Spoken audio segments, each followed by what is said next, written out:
মাননীয় বিরোধী দলীয় নেতা ওনার নির্বাচনী এলাকা সম্পর্কে একটি কথা বলেছেন, বেশ কিছু বিবরণ দিয়েছেন।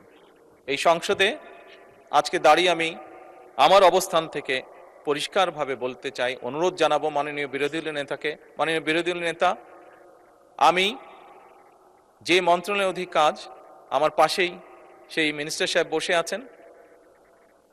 প্রোটোকল হিসাবে মিনিস্টার সাহেবকে আমি এরই ভিতরে নির্দেশনা দিয়েছি যে আপনার কাজগুলো উনি দেখবেন, এবং বিরোধী দলীয় উপনেতা উপদে কিছু বলতে চাইছেন, কোনো অসুবিধা নেই। মাননীয় স্পিকার, যে এক মিনিট, একটু আগে ফরিদপুরে 1 আসনের সংসদ সদস্য এসেছিলেন, উনিও কিছু কথা আমাকে বলেছেন।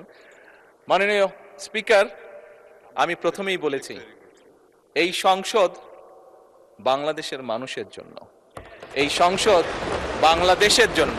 মাননীয় স্পিকার, যে কথাটি বলছিলাম, আমি বিরোধী দলের নেতা এবং উপনেতা, স্বাভাবিকভাবে যেহেতু ওনারা নেতা এবং উপনেতা, স্বাভাবিকভাবে লিডার তো কিছুটা প্রায়োরিটি পাবেই।